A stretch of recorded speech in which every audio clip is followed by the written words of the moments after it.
राधे राधे महाराज जी।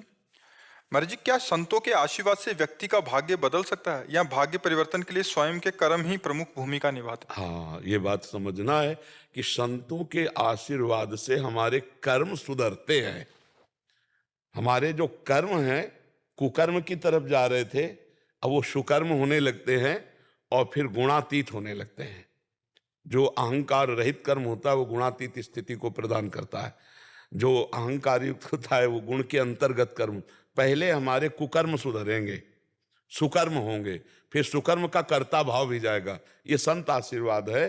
ऐसा हम नहीं मान सकते कि वो तेज निकला जैसे पोस्टर में नहीं बनाए होते हम। हाँ, ये बातें हमें थोड़ा कम समझ में आती है। जब फूंक मार दिया नहीं नहीं, ये तो हमारी समझ की परे की बात। आपसे प्रश्न किया नहीं, हाँ, ये हमारे समझ की परे की बात है। वो जब भगवान समझा देंगे तो आपको बता देंगे। अभी हमें इतना ही समझ में आया है कि संत संग से हमारी जो कुमति है वो सुमति में बदलती है। हमारे अंदर विवेक जागृत होता है, सत असत का निर्णय होता है, असत का त्याग करके सत में स्थिति होती है। बिनु सत्संग विवेक न होई, राम कृपा बिनु सुलभ न सोई। संत संग का फल क्या है? ये विवेक होना। विवेक होना नहीं। अब ऐसे वैसे वाली बात तो हमें समझ में नहीं है। हाँ, इतना हम जरूर देखा कि सिद्ध महात्मा जन, जैसे आप प्रियजन हो उनके, और कोई बुरा प्रारब्ध आपको परास्त करने वाला हो, आप सेवा में हो, तो आप जान नहीं पाए, वो अपने ऊपर प्रारब्ध ले लिए, खुद भोग लिए।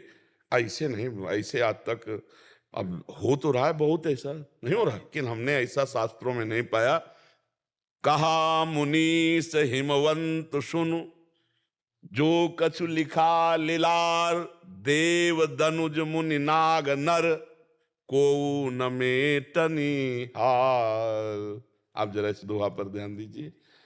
सुनहु भरत भावी प्रबल, बिलखि कहो मुनिनाथ, हानि लाभ जीवन मरण जस अपजस विधि हाथ, को न काहू के सुख दुख कर दाता, निज कृत कर्म भोग सुनु भ्राता।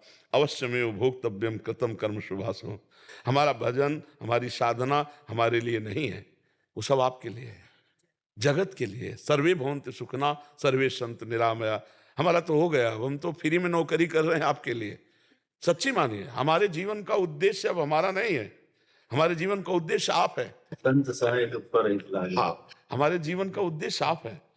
अब यह है कि इसमें जितनी बातें आप पकड़ोगे और चलोगे, जैसे आप कह रहे हैं अब मुझे मीठा लगने लगा परमार्थ, अब मुझे अच्छा लगने लगा, मैंने गंदे भोजन त्याग दिए, गंदा पेय त्याग दिया, ये है कृपा। इसे ये सभी मुझे तो नहीं समझ में आया। जादू टोना जंतर मंतर ऐसे मन संभलेगा, राम राम में लगाओ, हरि हरि में लगाओ, कृष्ण कृष्ण में लगाओ। हम तुम्हारे मन की सब बात बता दें तो क्या हो जाएगा? तुम सच्चिदानंद में डूब जाओगे क्या? तुम परमात्मा स्वरूप में स्थित हो जाओगे क्या? होगा तब जब मन को निरंतर प्रभु में लगाओगे। सच्ची बात मान लो, उठते बैठते चलते फिरते राधा राधा राधा राधा, फिर देखो आनंद की बौछार अंदर से आने लगेगी। अभी थोड़ा कम है, बड़े बड़े संत महात्मा विराजमान है, आगे चलकर केवल केवल ही पाखंड का बोलबाला रहेगा। कलयुग तभी बढ़ेगा ना। अभी तो मान लो विज्ञ संत जन है जो परमार्थ को जानते हैं, नहीं तो पूरा का पूरा नाटक, कोरा नाटक। सत्य मार्ग को समझना, सत्य मार्ग में चलना थोड़ा कठिन है, लेकिन सत्य से ही आनंद मिलेगा। आप इतनी बात समझ लीजिए। बार बार प्रार्थना करते, कोई भी इतना बड़ा, जब एक तांत्रिक था वो संतों को परेशान करता, तो करपात्री जी गए, धर्म सम्राट करपात्री, नारायण नारायण नारायण, शुरू करो अपना तंत्र मंत्र। और वो थोड़ी देर कुछ नहीं, तो उनका आप धर्म सम्राट करपात्री जी हो क्या? उसने देखा तो था नहीं। तो उनका तुमको इससे मतलब नहीं, तुम चैलेंज करते हो बहुत बड़े तांत्रिक, तुम्हें जो आता हो कहो। और हम 3 बार नारायण नारायण कहेंगे, और अगर संकल्प कर लिया तो तू समझ, तो चरणों में गिर गया। और हमारा मन प्रभु में अगर लगाए तो वो भोग हमको कष्ट नहीं देगा। यही उपाय है। सा वही मना कृष्ण पदारविंद।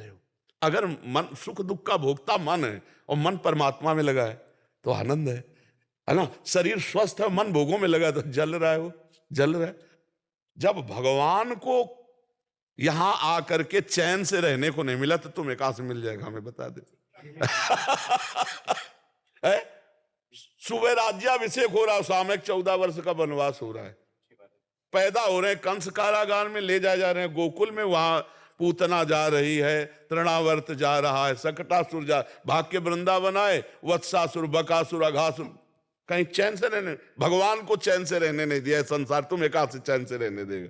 इसलिए अगर चैन वास्तविक, तो मन को जब हम आह्लादित कर पावे तो हमें चैन मिल जाए। मन आह्लादित होता प्रभु के चिंतन से। तब लग कुशल न जीव को, सपने हो मन विश्राम, जब लग भजत न राम को, शोक धाम तज काहू।